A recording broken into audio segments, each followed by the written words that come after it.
Hace varios años comencé a recordar sueños recurrentes.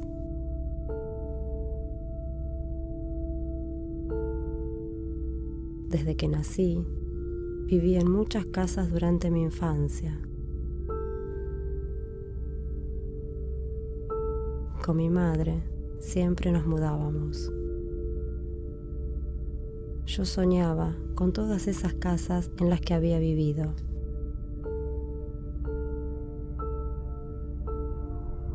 La casa, para el psicoanálisis, es el útero materno.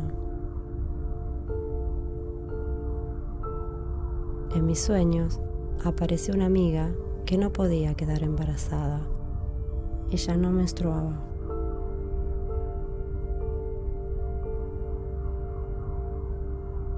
Mis dudas no eran simbólicas, eran reales.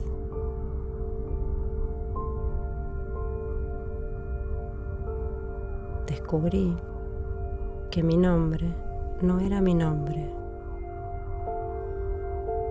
que mi vida no era mi vida, que mi mamá no era mi mamá.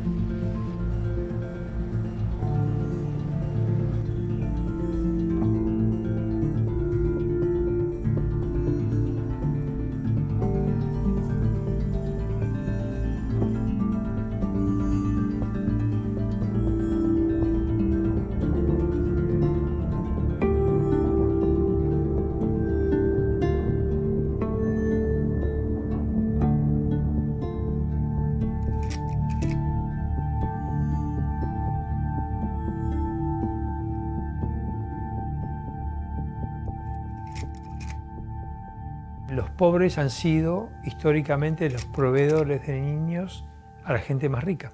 Se puede hablar tranquilamente de redes o mafias porque los bebés se trafican. Apropiarse de un bebé convierte en víctima a un montón de personas a lo largo de su vida. Para que haya países proveedores, tiene que haber vientres proveedores. La palabra apropiado es cuando un matrimonio o una madre inscribe un hijo como propio cuando en realidad no lo fue. Esto implica sustituir la identidad del niño, implica cometer otros delitos como la falsedad ideológica porque está falsificando un documento público que es la partida de nacimiento. Cuando se habla de apropiación de menores, en general lo vinculan con la época del proceso, cuando la apropiación existió antes del proceso, durante el proceso y después del proceso. La apropiación entonces como tal, preñada con esos sentidos que tuvo a partir de la lucha de abuelas de Plaza de Mayo, posibilitó cuestionar otras prácticas que hasta ese momento no se encontraban ni criticadas, ni cuestionadas, ni puestas en tensión, ni valoradas negativamente. Está naturalizada la apropiación por dos situaciones. Por el tabú que la gente tiene de lo que significa la tramitación de una adopción y porque el común de la gente entiende que no es tanto delito. Resulta complejo definirse qué somos. Bueno, son buscadores, son personas que buscan sus orígenes, son sustituidos, son apropiados en democracia. Justamente esa complejidad para definirse, para nominarse, tiene que ver, por un lado, con que es un fenómeno reciente, ¿no? De las personas que buscan sus orígenes. Fenómeno reciente en términos de organización.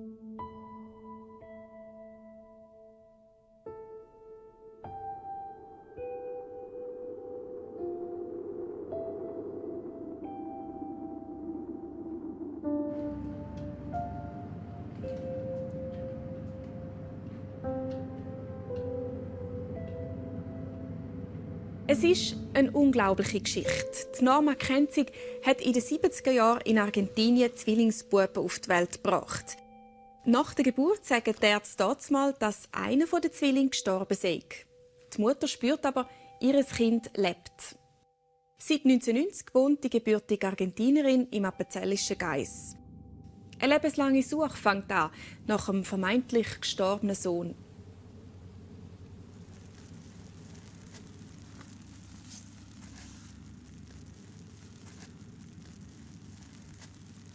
Cuando me casé, fuimos a vivir a San Miguel. Él trabajaba en la capital federal, al lado del Hospital Fernández, en un café que se llamaba El Pulqui. Siempre insistía que me hiciera ver en el hospital porque él conocía a muchísimos médicos, enfermeras, parteras, en todos los equipos, porque ya trabajaba años ahí. Me decían, mejor atendido no vas a estar. Mamá me empezó a contar esto del caso de Carlos a los 8 o 9 años. Yo lo que presiento es que Carlos sigue vivo y más que nada después que se hicieron los resultados del ADN, eso fue una cosa primordial para mí, para empezar esta búsqueda, ¿no? Lo que pienso que ocurrió con Carlos, hicieron cambio de bebés, dieron un cuerpecito que había fallecido, lo cambiaron y bueno, las esperanzas nunca se pierden.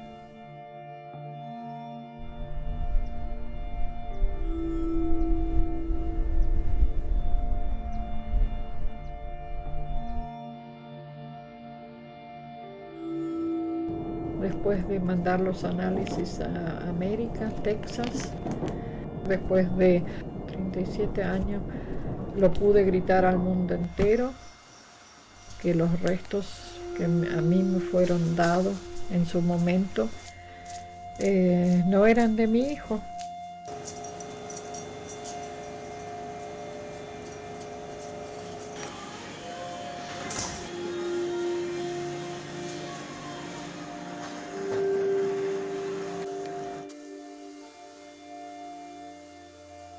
Gemelos no se deberían separar nunca.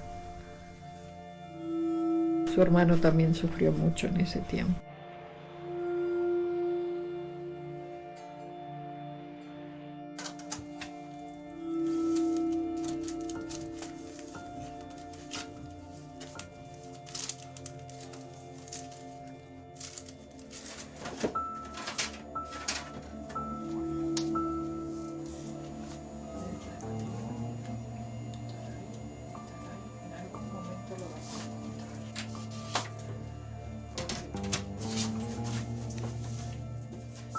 El dolor es siempre el mismo. Y la búsqueda es tan intensa y es una cosa que uno no termina de entender. Mi nombre. Bueno, esta es la libreta de familia. Ahí ya lo tengo. Está anotado Oscar, está anotado Pablo, Matías, falta Miguel. Esto es la partida de difusión, la pongo acá.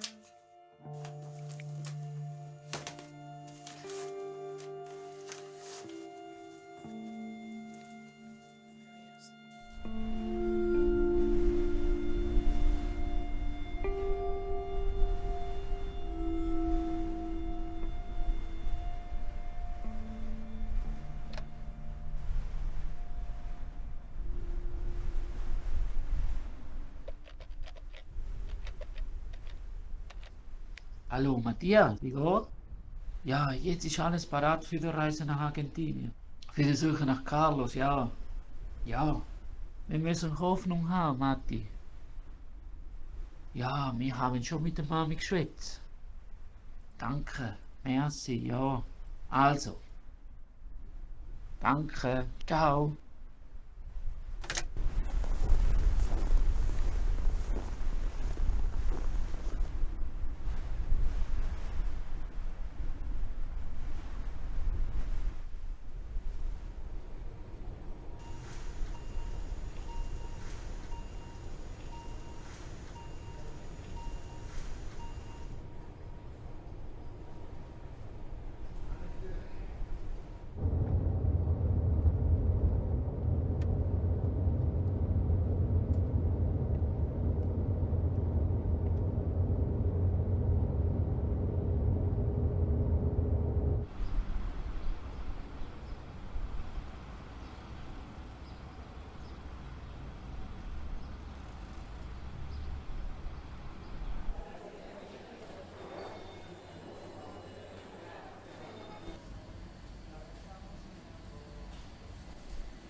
Hallo?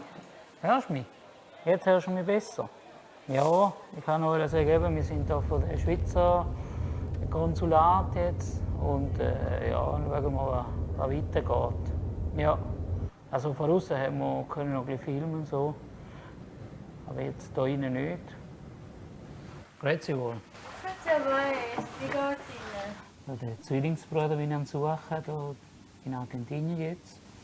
Ja, wenn ist denn Ihren Zwillingsbruder weggekommen? Meine Kollegin hat mir etwas gesagt. Jawohl, das ist eine Geschichte, da, eben, wenn ich auf die Welt kam, Jahr 73, für 43 Jahre. Ist denn das gewesen, wo Sie noch ganz klein waren, oder? Also eben, ja, also nach zwei, drei Tagen nach der Geburt war er in einem Spital. Also hier in Buenos Aires, im Spital Fernandes war er. Ja, ja. Und meine Frage, was kann man hier machen? Weil, Haben Sie einen Anwalt genommen? nein, also die Fiskalia läuft hier alles über Gericht. Es ist ja so, wir haben da auf der Botschaft, wir können nie eine Untersuchung machen. Erstens, wir haben Mittel nicht. Wir haben also die Ressourcen nicht von der Humanität. Wenn Ihnen jetzt da etwas passieren oder wenn auch immer etwas ist, wenn Sie jetzt Doppelbürger sind oder wenn Sie nur Schweizer sind, was auch immer passiert, es sind die argentinischen Behörden zuständig.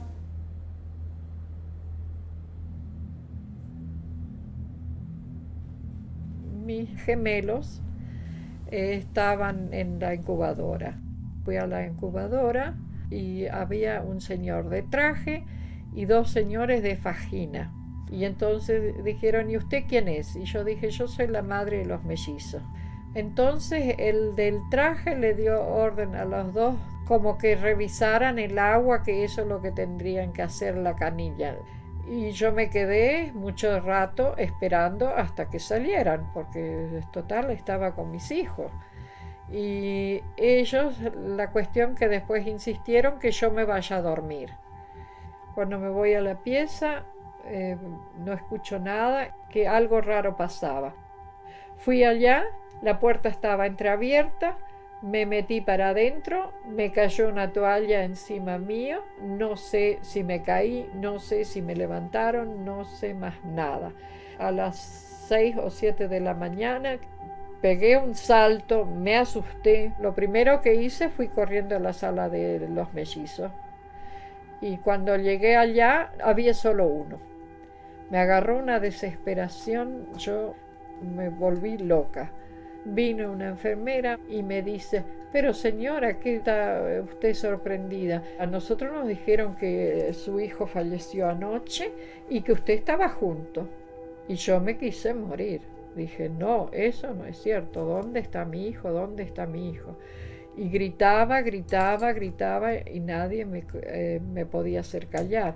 Entonces me dijeron, bueno, si su hijo está muerto. Y le digo, bueno, entonces lo quiero ver. Insistí de irme a la morgue, no me dejaron ir, me dijeron que no, que a la morgue yo no tenía acceso. Y desde ahí empezó mi odisea. Desde ahí lo busco a mi hijo.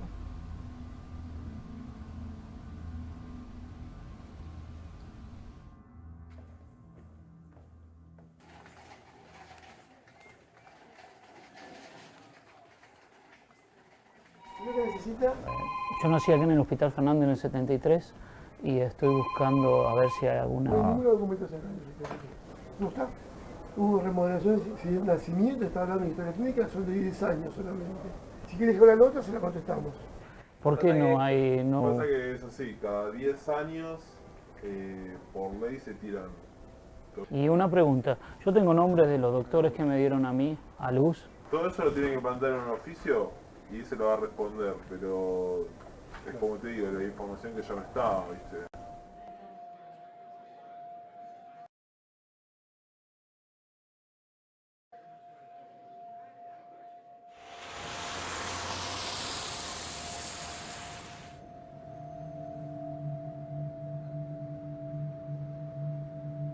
Fue enterrado en San Miguel.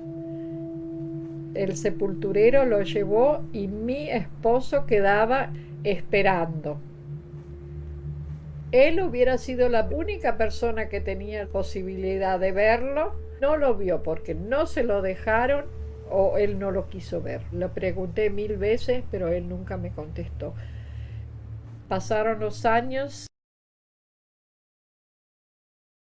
Entonces estaba como empujada por una fuerza que me decía que tuviera que sacar esos restos para más adelante hacer un ADN. Iba al cementerio una vez a la semana, le llevaba flores, iba con los 2 otros chicos, pero jamás creí que ahí estaba mi hijo.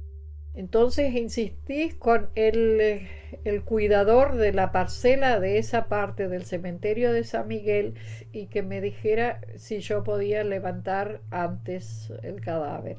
Me dijo que sí, pero que costaba $10.000. Yo me quise morir. En ese momento $10.000 no lo tenía nadie. Y bueno, le dije bien. Y me fui a mi casa y empecé a trabajar. Tenía un negocio de ramos generales en San Miguel. Vendía 1 kilo de pan.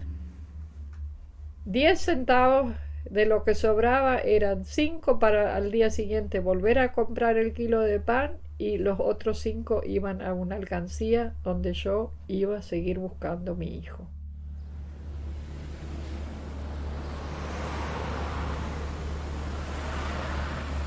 Cuando se hicieron los 7 años, me fui al cementerio y lo vi al sepulturero.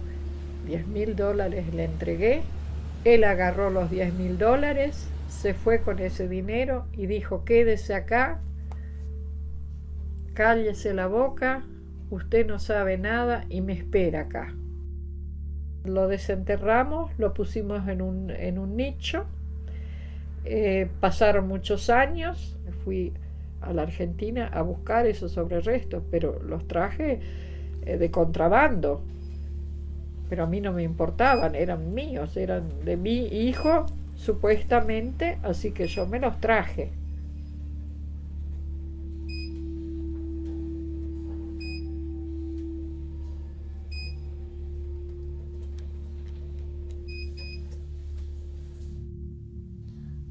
Con papá hace muchos años que no tengo relación ninguna. Necesito reencontrarme para mirar a los ojos, para hablar con él cara a cara. ¿Qué piensa él de esta situación? Que no he puesto un granito de arena para buscar a Carlos. Yo pienso que mi papá, a él como que lo usaron de marioneta. Como él conocía a mucha gente del hospital, la gente se aprovechó de ser así, él una persona un poco noble, con buena voluntad.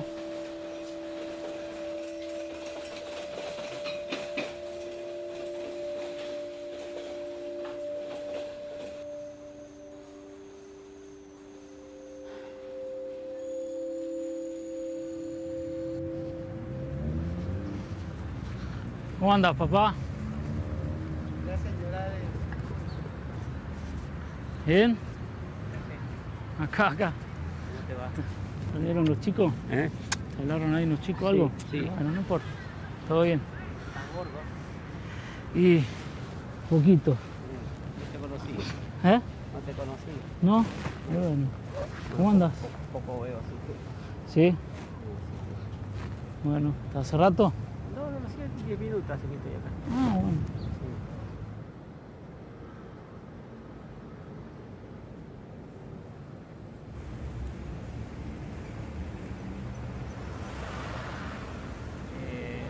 ¿Vos lo viste al cuerpecito ese?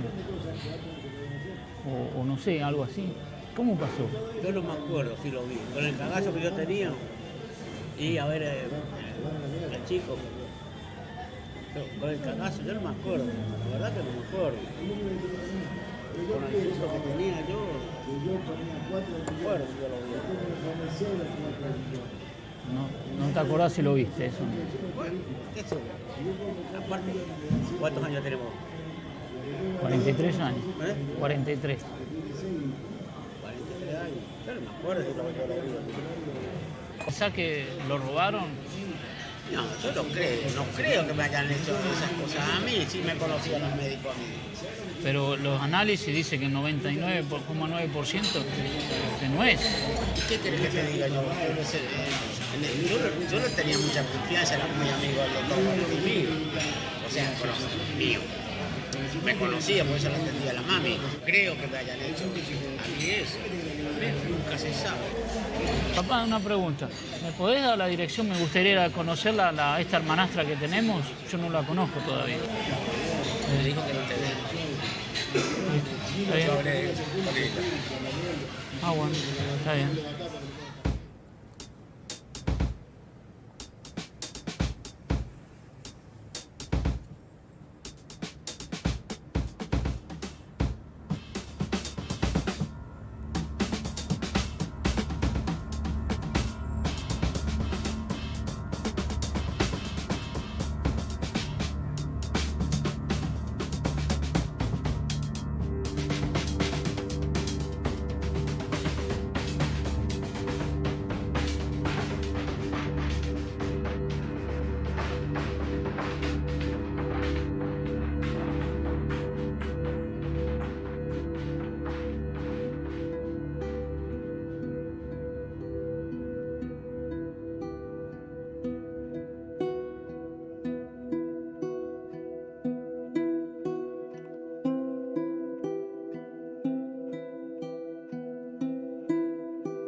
Sonia nos escribió desde Junín de los Andes, en la provincia de Neuquén. Ella denunció a sus apropiadores, está buscando su origen, está buscando a su familia biológica, a su madre apropiadora, jueza de paz en la provincia de Neuquén, específicamente en Junín de los Andes. Nos pide si podemos repetir la última noticia que tenemos de esta semana a través de...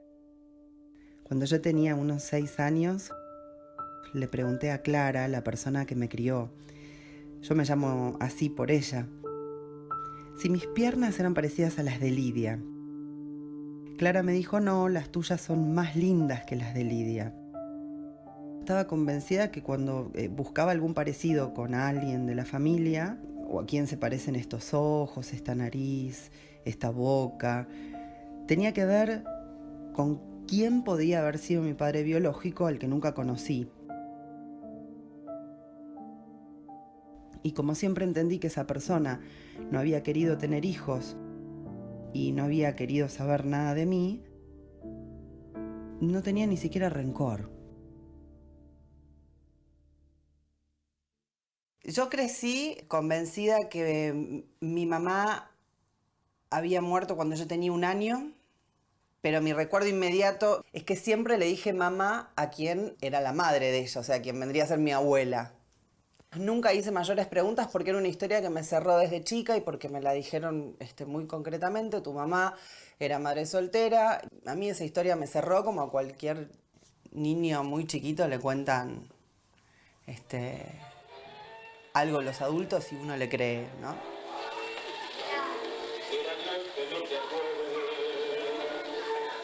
Quienes me criaron eran grandes, ya yo cuando tenía 6, Clara tenía más o menos 66 años. Yo sé que a Clara le dio mucho alivio decirme la verdad. Ella nunca quiso mantenerse en silencio. Me contaba cosas que se acordaba y que Lidia siempre quiso tener una nena, entonces una vez fueron a González Catán y le marcaron una chica muy alta que estaba en la vereda de enfrente y le dijeron, esa chica está embarazada y cuando nazca, si es una nena, va a ser para Lidia. 10 de la mañana, 19 minutos. Una nota muy especial que duele realizar por la historia que contiene, pero que también esclarece y nos habla de la valentía con la que a veces a muchas personas obligamos a vivir. Está en línea Clara Liz Pereira, excelente colega. Muchas gracias. ¿Por qué decimos que volviste a nacer? Volví a nacer porque después de una serie de investigaciones, de dudas, de intrigas, de papeles que tenían que ver con mi partida de nacimiento, no podía entender algunos datos que estaban en esa partida. Por lo tanto, hay una adulteración de papeles en lo cual yo empecé a investigar y me enteró que fui apropiada en mi nacimiento. ¿Apropiada es la palabra? La palabra apropiación tiene que ver directamente con la inscripción de un bebé como hijo biológico, cuando no es hijo biológico. Esto tiene que ver con acuerdos entre partes, con compraventa, entrega. Lo terrible, Clara Liz Pereira, es que cuando empezás a investigar tu caso, llegás a la conclusión, a descubrir que hay muchos más. Sabemos que hay casos concretamente de esta profesional del año 67, 68, 69, donde hubo gente que obtuvo mucho dinero a raíz de esto. Y bueno, desde Abuelas a mí me recomendaron acercarme a un equipo de trabajo de búsqueda de origen a cargo de Alejandro Inchaurregui. Alejandro fue la primera persona que me explicó algo que yo todavía no tenía claro, porque a mí me había dicho la prima de Lidia que yo era adoptada. Entonces, cuando hablo con Alejandro por primera vez, Alejandro me explica algo muy importante que tiene que ver con la palabra adopción. En Argentina la palabra adopción está directamente relacionada con una ley de adopción. Entonces él me explicó, vos no fuiste adoptada, vos fuiste apropiada. Entonces yo le decía, pero no, porque a mí mi examen me dio negativo en el Banco Nacional de Datos Genéticos por la búsqueda de nietos. Entonces yo entendía que los apropiados tenían que ver con eso. Y él me explica que alguien apropiado es una persona que busca un niño y que lo anota como propio. Entonces ese niño fue apropiado en cualquier década, en cualquier momento y en cualquier lugar del mundo.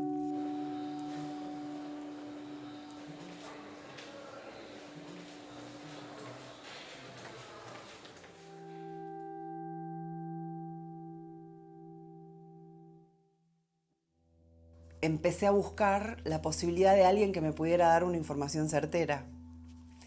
Y la otra persona que estaba mencionada en esa partida era Nilda Cibale de Álvarez. Y rápidamente voy a una computadora a googlear su nombre. Y solamente encontré en internet en ese momento, era abril de 2005, el nombre de Nancy Díaz. Y esa chica, Nancy Díaz, dejó una dirección de email.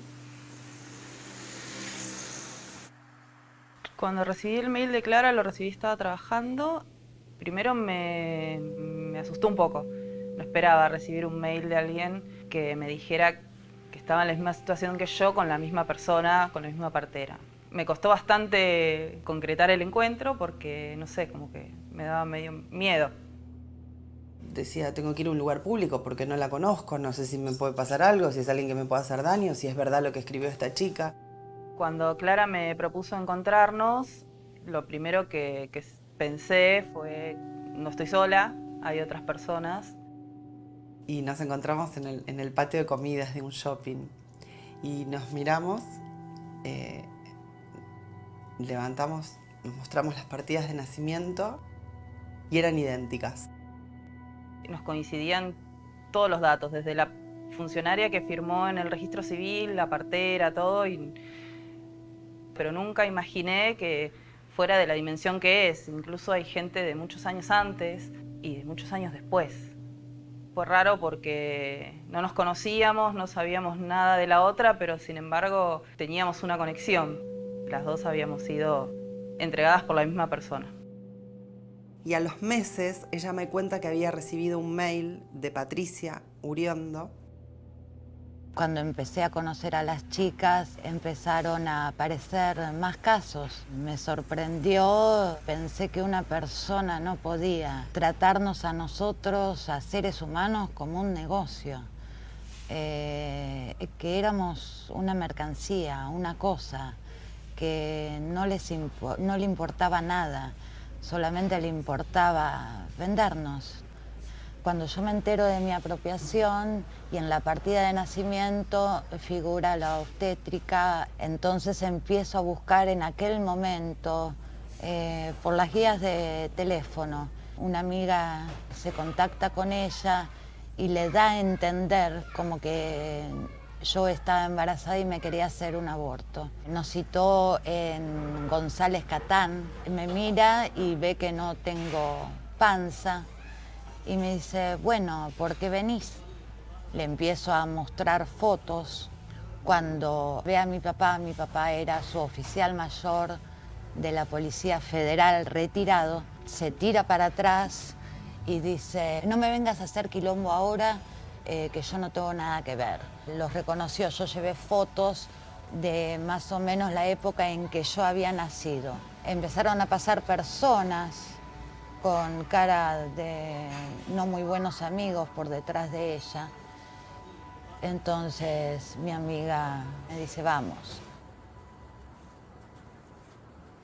Una vez que la causa ingresó en ese juzgado, tuvo varios idas y venidas, pasó por la Corte Suprema de la Nación, hasta que finalmente hubo un fallo donde se indica que a partir de ese momento comienza la etapa de instrucción, la causa civil de la búsqueda de origen queda encajonada, la causa penal prospera, pero en el comienzo de la causa penal, en la etapa de instrucción, hubo un momento donde casi la dan por finalizada porque no podían encontrar a esta profesional de la medicina, y Patricia Uriondo lleva a su hijo, en cosa casi milagrosa, a una salita médica cerca de donde ella vive, y la atiende una pediatra.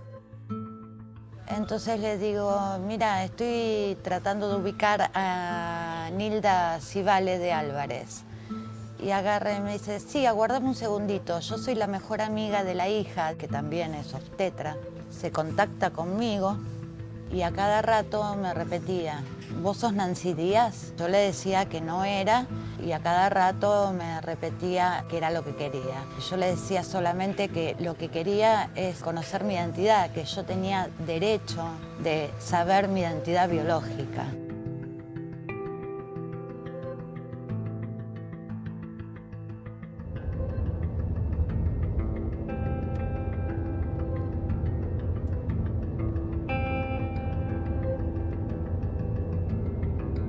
Pensar en los lugares a donde yo tengo, el único dato que tengo en lo que tiene que ver con mi historia es una dirección de la zona de González Catán, que es José María Moreno 371. Nilda Civale llevaba a las mujeres a parir en esa dirección, y unos pocos metros el registro civil donde me anotaron. A 2 cuadras está el hospital Doctor Equiza, el hospital de González Catán. Frente a la casa donde me entregaron hay unas vías de tren, y frente a esas vías se encuentra la Clínica San Mauricio, que es una clínica que está dirigida por un médico que trabajaba en conjunto con Civale. Quiero decir con esto que encuentro en un ámbito menor a 10 cuadras 8 lugares diferentes que sin duda pudieron haber tenido grandísima intervención en el robo de bebés y en el tráfico de niños a lo largo de aquellos años.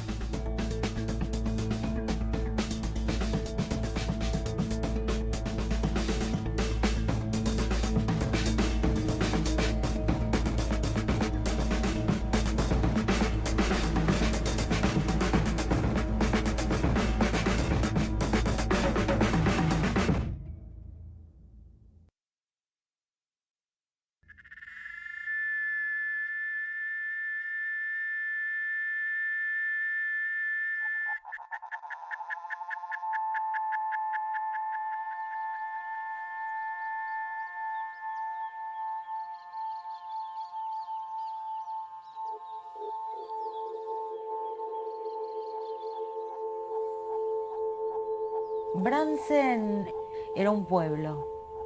Nosotros vivíamos sobre la calle Saavedra, entre Paso y Ferrari. Y ahí funcionaba la clínica Santa Rita, que era la que tenía el doctor Sotelo y la señora, y bueno, era una clínica. Él es ginecólogo, se dedicaban a los partos.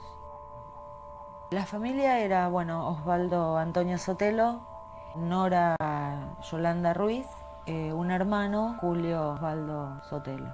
Nora Viviana Sotelo, que es una hija biológica. Después estaba yo, Silvina.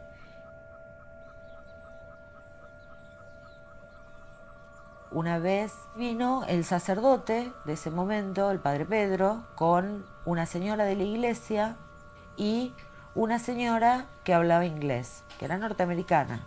Estuvieron hablando, hablaban.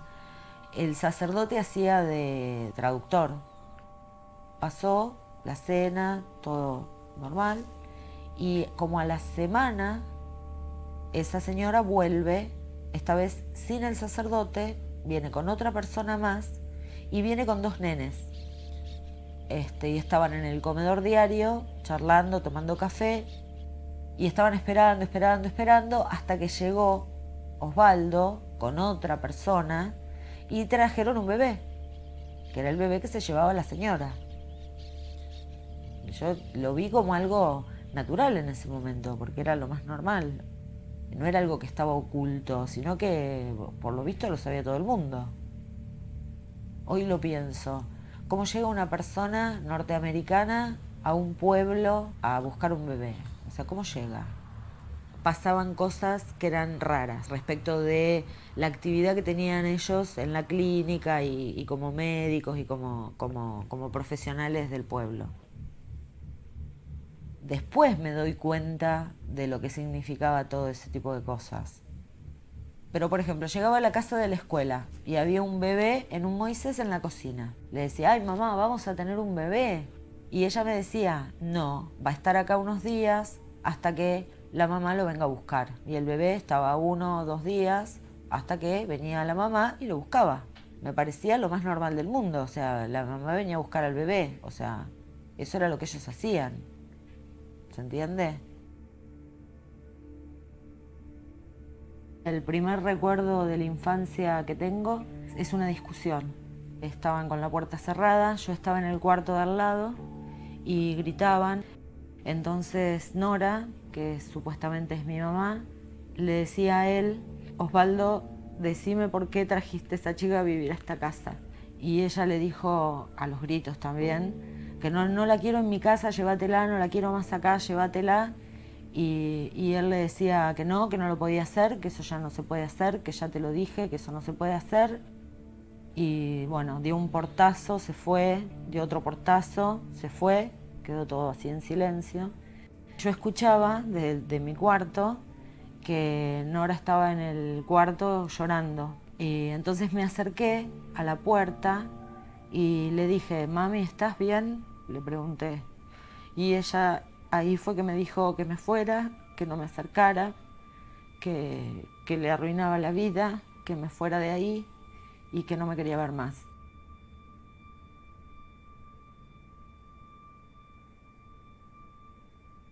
Hasta donde pude averiguar, me llevan a la casa cuando yo tenía más o menos 5 o 6 meses. Recuerdo de haber estado, por ejemplo, con mi abuela Rosa sentada en la cocina y de preguntarle si ella me había visto cuando yo había nacido. Y se lo preguntaba en secreto. Y mi abuela me decía que sí, que ella me había conocido desde que yo había nacido, que sí. Hoy sé que me mintió y no es que lo justifique, pero nosotras nos queríamos mucho, así que desde algún lugar entiendo que ella lo hizo, eso sí, lo ocultó por cariño, quiero pensar igual eso. Pero bueno, también me mentía, sabía y mentía.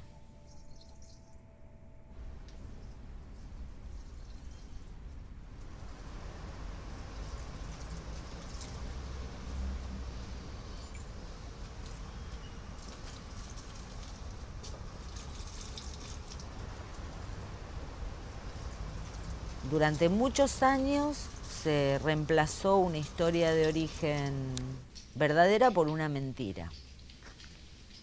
Al principio intenté hablar con ellos mucho, de todas las maneras posibles, les supliqué que me dieran datos, que me dijeran, que me contaran. Supongo que en algún momento, ya bastante cansados de que yo insistiera con este tema, me dijeron que no me iban a decir nada, que nunca me iban a decir de dónde me sacaron.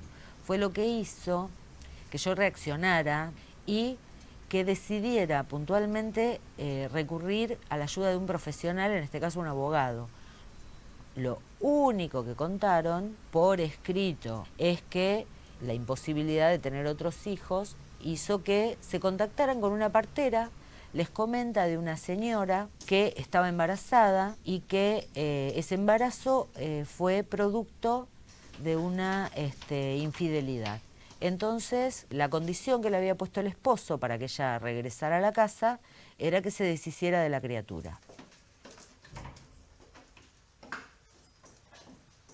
Ser madre por primera vez fue traumático. Vivía en el campo, estábamos súper ilusionados, era nuestro primer hijo, era el primer nieto de la familia, era el primer sobrino, era el primer bisnieto. Pasaban los días, se acercaba la fecha probable de parto y yo no había tenido ni siquiera una contracción. Entonces el médico, me acuerdo que ya estaba mucho más atento y me empezó a hacer controles todas las mañanas porque se estaba envejeciendo la placenta y el bebé no nacía. El día que tenía la fecha probable de parto, al mediodía tuve una crisis de llanto y angustia tremenda. No lograba explicar en palabras lo que sentía, pero a mí se me había puesto en la cabeza que me iban a robar el bebé. Entonces yo le decía a mi exmarido que él no se tenía que apartar del bebé cuando naciera. Para mí todo era sospechoso. Si venía la enfermera y me decía que tomara algo era sospechoso, si venía y me decía que tenía que llenar un papel era sospechoso, o sea, yo ya estaba completamente delirando. Cuando llega el médico, me revisa, ve toda la situación y me dice, mirá, no estás ayudando a nacer a tu bebé. Y me acuerdo que yo le dije, yo no voy a ayudar a nacer a mi bebé, porque más allá de lo que ellos decían, y que yo entendía que era otra cosa lo que ellos decían, pero yo tenía algo muy fuerte adentro que me decía que me lo iban a robar.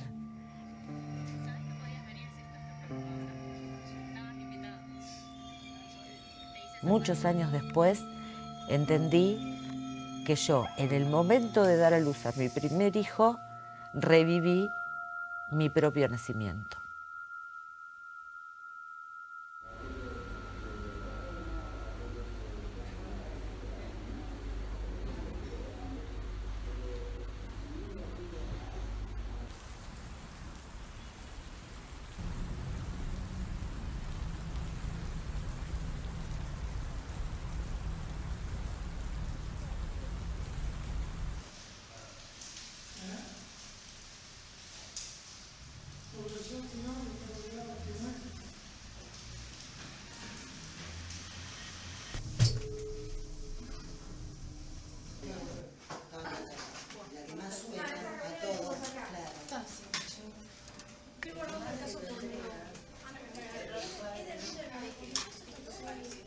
Para poder realizar tus búsquedas, ¿cuál es tu historia, Silvia? A mí me anota un médico como hija propia, pero más allá del caso personal es que este tema se debata a nivel social y que sea un tema que ocupe la agenda política y que, bueno, obviamente a través de este proyecto podamos lograr tratar esta problemática y buscarle entre todos una solución.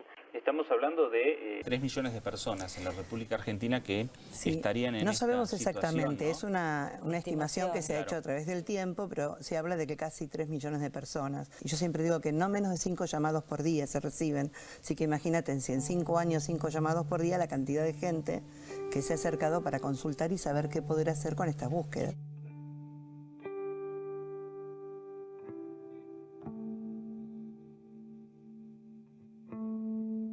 De manera abrupta, de pronto te enterás con que toda esa estructura simbólica que tenías es mentira. Está hecha en base a datos falsos. Entonces es realmente como un tornado, que no lo podés parar, que levanta todo por el aire, lo revuelve todo y lo desparrama violentamente todo para todas partes. Y entonces uno empieza como a rescatar de tu vida lo que sentís verdadero, lo que sentís que vale la pena conservar, y empezás a sostenerte de eso. Empezás a hacer de una pequeñez, pero que vos sabés que es cierta, haces un gran sostén, haces un gran pilar, que capaz que es una pavada, pero no importa, pero es esa pavada verdadera.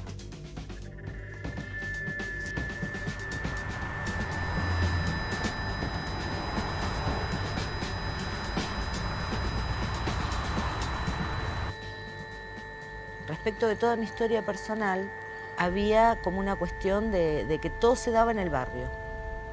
La sospecha más firme es que me consiguen mis abuelos paternos, aparentemente me traen en un viaje de otro país. Yo llego, teóricamente, en principio, a esa casa, ¿no? Eran del barrio de La Plata, del Hospital de Niños de La Plata, a unas 4 o 5 cuadras de la casa de los abuelos. Yo ni bien me entero que no era hija de los padres que me criaron. Al estar violado el derecho a la identidad, era lo que había demostrado al hacerme un ADN con estos padres de crianza y comprobar que no eran mis padres biológicos. Entonces me presento a la justicia planteando la falsificación de la identidad en la inscripción del nacimiento. A raíz del fallo judicial, o sea, yo ya no tengo un vínculo de filiación con esos padres de quienes llevaba el apellido.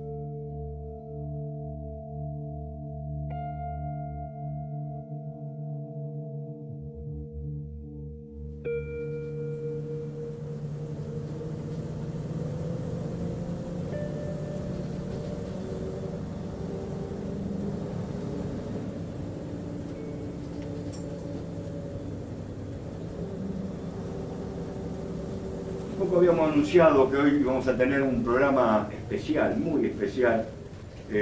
Ya hace mucho tiempo atrás veíamos una nota de Patricia Alejandra Mayulo y está buscando su identidad. Muchas gracias por dejarme presentar y contar mi historia, que de alguna manera, bueno, representa los muchos que estamos en esta situación buscando nuestra identidad. Contanos tu historia, Patricia, y por qué acá a La Falda, por qué en esta zona venís a buscar esto, tus raíces, tu identidad. Bueno, hace 3 años descubro que yo no era hija de mis papás. Bueno, empiezo a hacer averiguaciones en la familia. Esto parecería que era un secreto donde todos los que estaban involucrados habían fallecido. Después, bueno, logré dar con una amiga de mi mamá, que hoy falleció hace un mes, que era la que, digamos, me llevó al dato que me había ido a buscar al conventillo de Huerta Grande junto con mi mamá. Lo único que tengo certero es que mi mamá era de Chaco, que vivía ahí en el conventillo Doña Paca, que era menor de edad y que, bueno, estaba en una situación de extrema pobreza. Cuando llego acá en estos viajes, la gente, bueno, me empecé a contactar, empecé a contar mi historia y mi búsqueda. Y bueno, ahí empezamos a descubrir, ¿no? Y a reconstruir un poco lo que era Huerta en aquellos años, donde me encontré con prostíbulos, me encontré con trata y me encontré con venta de bebés. Venta de bebés. Yo tengo un caso parecido, yo tengo una hija adoptada, que cumplió 22 años el domingo, desde los 6 meses. Y fue un caso así, o sea, declaradamente, una madre decía, 7º hijo, no puedo tener más chicos, lo regalaba, y fue así tal cual, ¿no? En aquella época se podía hacer la cuestión con escribanos, la transferencia de un bebé como si fuera un título de propiedad, se podía hacer, después se dejó de hacer, pero yo tuve ingreso a la justicia y acceso a que hoy mi hija tenga mi nombre y apellido mediante este sistema. Lo primero que hago cuando me entero es ir al Estado. Estoy llena de preguntas, ¿no? Se supone que el Estado es el que de alguna manera tiene o tendría y tendrá, ¿no?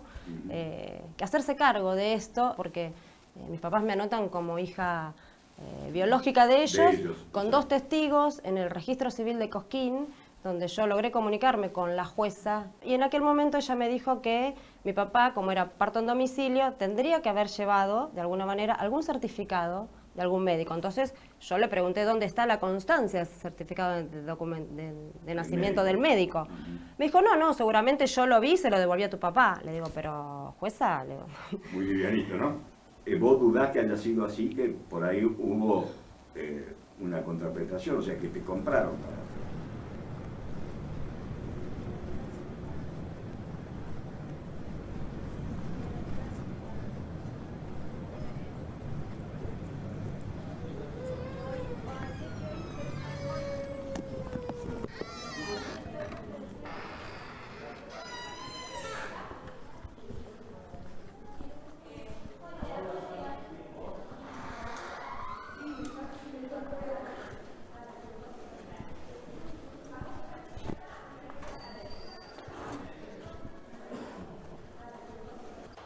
Sí, buen día. Hola, buen día. ¿Qué tal? ¿La señora Susana? Sí. Ah, ¿qué tal? ¿Cómo te va? Bien. Yo hablé con vos varias veces, Patricia Mayuro, ¿te acordás por los Ok. registros de partos del año 67?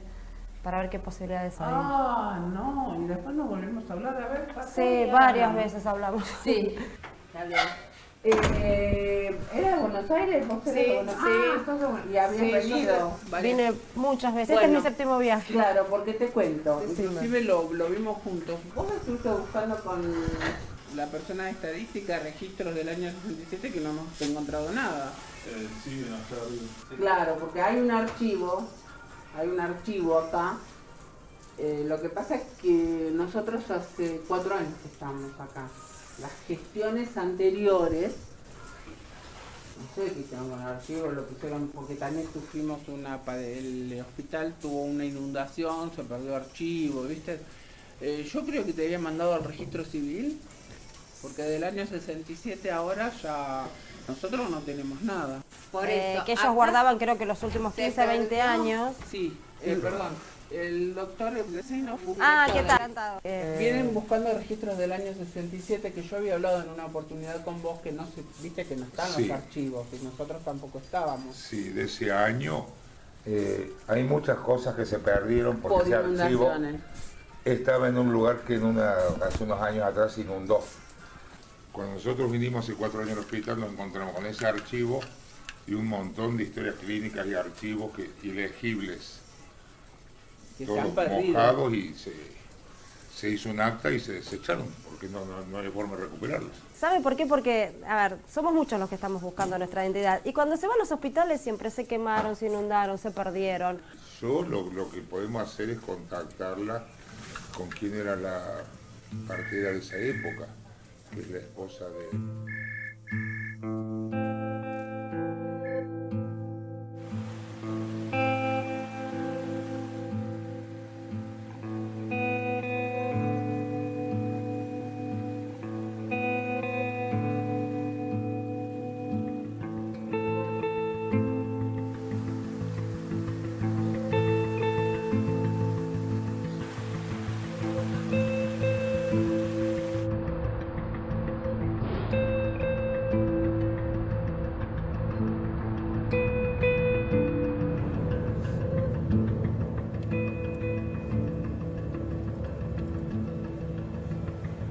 Hola. Buen día. Ah, ¿qué tal? ¿Cómo le va? Yo soy Patricia Mayuro. ¿Cómo? Soy Patricia Mayuro, ¿sí? Yo vengo del hospital. Estoy buscando las parteras del año 67. Hoy, ¿qué andas buscando? ¿Qué andas buscando? A mi mamá biológica estoy buscando. Imagino. 77. 67, 67. Tengo, Sí, voy a ya cumplir estaba- 49 ya Estaba años. trabajando, entonces sí. ¿Qué datos tenés? De que mi mamá era del Chaco, que vivía en Doña Paca y que ahí me fueron a buscar. ¿Doña Paca? En el conventillo Doña Paca. ¿En Huerta Grande? En Huerta Grande. ¿Vos sabés que venía otra señora, la chica así como vos, con el mismo problema y también diciendo lo mismo de la mamá que estaba ahí en Doña Paca? Y parece que somos muchos los bebés que se dieron ahí. ¿Y fui vos sabés que yo sola. no sé dónde? Yo sí que la chica la encontró, eso sí sé. Son amigas y las dos con el mismo problema que quieren encontrar su origen. Y sé que la otra no consiguió, pero esta sí. Y Ahora- dicen en Doña Paca. Y mi pregunta es los registros de partos, porque mi mamá biológica no, me tuvo ahí el en la registro de falda. parto te digo que no, porque cuando en el hospital atendíamos las parteras. Con el correr del tiempo han desaparecido las parteras. Ya no hay más parteras. ¿Y usted no quién más toman, estaba? ¿Usted quién más? Bueno, no sé, 67 debe haber estado Vilma, seguramente Vilma que ha muerto, y Comá, y yo. Una chica de La Pampa, una chica él tuvo una bebé y las chicas se la llevaron para que le pusiera el pecho. No le quiso poner. Al final, cuando al otro día me vuelven a decir, yo la reté de nuevo. Dice, bueno, si te parece que es tan importante, le dice, se lo doy a usted y listo. me quedé porque yo no he tenido hijos. Me vine acá a casa llorando todo el viaje y a decirle a mi marido. Y me dice, bueno, negra, si a vos te parece, tráelo. Cuando fui a decirle que sí, que yo la quería la nena, la habían dado ya otra. Pero no importa eso, porque yo tengo una también adquirida esa parte. Pero a esa le esperé 4 meses, porque a los 5 meses la mujer dijo que no iba a tener. Así que apenas nació, lo traje y me salió una belleza de hija. No, pero quédate tranquila. ¿No te criaron bien a vos? Sí, pero... Quédate tranquila. Es no otra sé cosa. cuál será tanta preocupación que tenés. No, saber la verdad. Mi hija no. Vos sabés que cuando murió el padre, le empecé a ver yo que como que a la tarde miraba la audición, esa gente que busca gente. Y yo un día le dije, hija, ¿por qué te miras ese cuadro? No, por nada, mami. Le digo, ¿no es que estés buscando algo vos? Dice, no, para nada, mamá. Yo sé que mi papá es el que está en el cielo y mi mamá sos vos y nada más. Lo tenemos muy naturalizado y apropiarse de un chico es una práctica socialmente aceptada y por ende avalada y bien vista, porque los apropiadores no son tales sino son benefactores que salvan a un niño y un niño salvar a la humanidad. Todos en algún momento nos preguntamos quiénes somos, porque es importante saber quiénes somos. Y todas estas personas que no lograban encauzar sus búsquedas se organizaron. Y es un fenómeno que es reciente y que es creciente también, porque desde el 2002 ahora hay muchísimas más organizaciones y fundamentalmente grupos virtuales. Las redes sociales como un espacio neurálgico en este tema.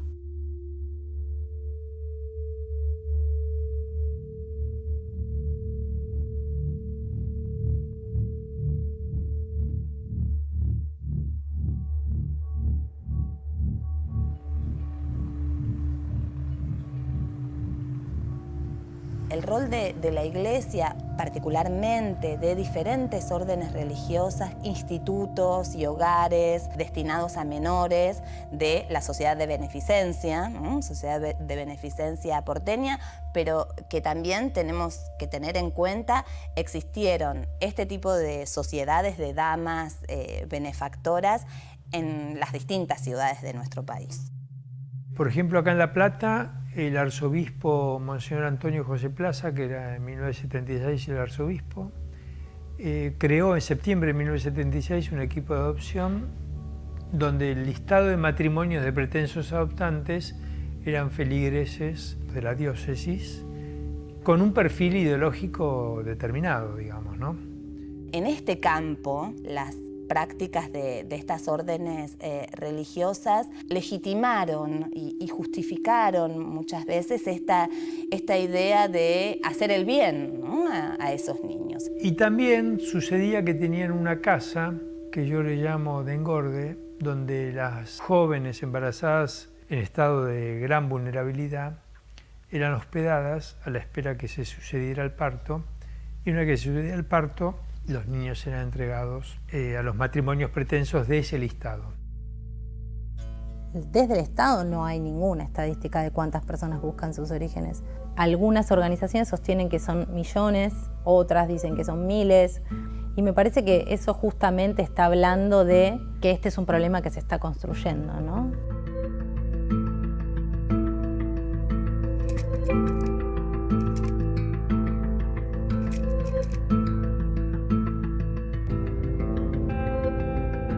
González Catán era una zona de quintas, inmigrantes.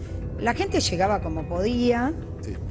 ¿Completaban algún otro tipo de documentación? Nosotros llenábamos la historia clínica. Lo que pasa es que las pacientes, muchas venían indocumentadas y se confiaba en lo que la paciente decía, cómo se llamaba. Porque la realidad que aún hoy tenemos el problema de la indocumentación, en base a eso hacíamos el certificado de nacimiento con dice llamarse o fulana de tal. 40 años atrás no se exigía ni la impresión del dedo pulgar de la madre, ni la impresión plantar del niño. Hoy en día se exige, pero como no hay gente especializada en eso, dentro de 20 años van a tener juicios porque esas impresiones plantares no sirven para nada. ¿Tiene conocimiento de que haya tenido otra actividad de forma particular? Concretamente, si tenía algún consultorio en la zona, la señora Civale. No, yo sé que ella vivía ahí, más no sé. Yo sé que ella vivía a la vuelta de la maternidad. Nilda era muy popular en Catán, porque era la única obstétrica que vivía propiamente en Catán. Y tal es así que con los años pasó a ser la jefa de servicio de la maternidad, jefa de obstétricas. Una de las primeras jefas de obstétricas que tuvo la Municipalidad de La Matanza, la primera. Pero en esa época había dos palabras que hoy en día no están en juego. Una es la confianza, honestidad y el valor del médico. Hoy el médico le tiene mucho miedo a los jueces. Entonces hoy el médico no firma nada. Pero en esa época era distinto, porque venía una pobre mujer con un hijo que había tenido en la casa y uno confiaba. No había mala fe. Nadie hablaba de sustitución de identidad ni nada de eso. Me habían dejado un teléfono y la llamo a Norma Pereira. Solamente la llamé diciéndole, yo quiero conocerte porque a mí me dijeron esto, ¿por qué no nos vemos? Bueno, mañana voy. Y el día siguiente estuvo en mi casa, porque yo quiero ver a ver qué te dijeron y qué sabés. Y me dijo, ¿vos querés saber quién es tu mamá? Entonces se puso así y me miró y me dijo, tu mamá estaba muy enferma y quería una nena. Y bueno, ahí llegaste vos, tenés que estar agradecida. Entonces yo le dije, pero vos me estás hablando de Lidia. Yo te estoy hablando de mi mamá biológica. Yo no sé nada de tu mamá biológica. Era jovencita. Además iban ahí y las parturientas querían abortar porque esa partera hacía abortos y en vez de abortar les llevaban el embarazo hasta el final y bueno, si no estarías en un baldío. ¿O qué me vas a decir ahora? ¿Que tenés alguna sospecha con los militares? Que ya te digo, abuelas, ni vayas abuelas, ni vayas. Y esos muertos, bien muertos están. Mi asistida ha negado rotundamente, enfáticamente, cualquier tipo de vinculación con todos y cada uno de los hechos que se han imputado. Lo único que quiero decir es que soy inocente y que en ningún momento quise hacer daño.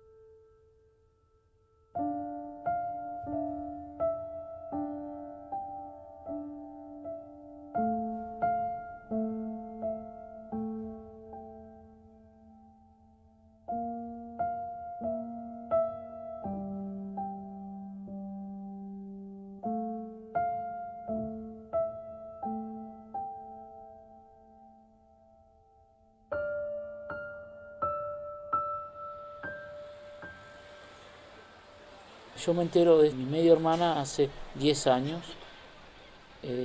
Pude localizar a ella.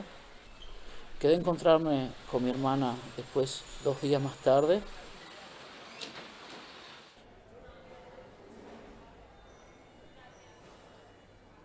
No me imaginaba de ella cómo era ni nada. La vi y automáticamente le dije, ¿sos Sandra vos? Y ella me dijo, sí, sos Pablo. Y bueno, fue una cosa muy lindo así y son muchas sensaciones.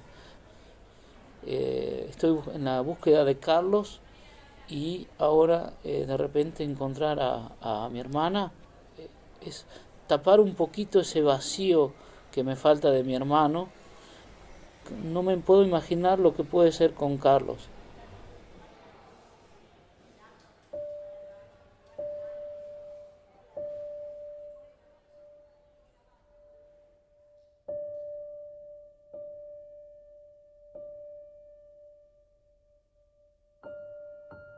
Yo tuve un ambiente familiar de mucho amor cuando era chica. A mí me parece que la gran hacedora de todo ese amor fue Clara, a quien yo le decía mamá, que era mi abuela de crianza.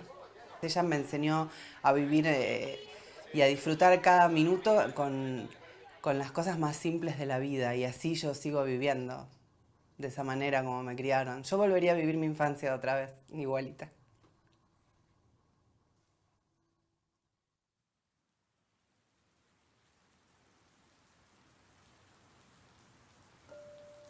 Por más que te hayan anotado con una partida de nacimiento falsificando datos, con una mentira creciste, con una mentira sostenida y actualizada día a día.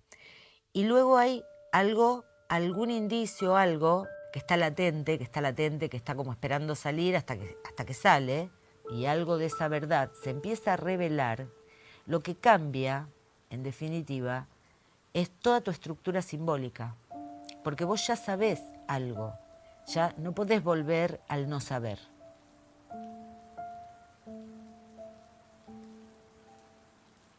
Lo que me motiva saber que más allá del resultado, que yo logre o no logre reencontrarme con esa historia de origen que me pertenece, lo que me motiva a seguir adelante es pensar que el día de mañana, cuando alguna persona se encuentre ante una situación similar o con algo parecido y tenga un problema como el que yo tuve, va a tener, por ejemplo, un camino hecho, o va a tener alguien que más o menos sepa cómo hacer las cosas. Entonces, bueno, esto a mí me trae mucha paz. Esto me trae mucha paz. Y lo que me da mucha paz también es saber que más allá del resultado, estoy intentando todo lo que está a mi alcance. Y que si no lo logro, ya no depende de mí.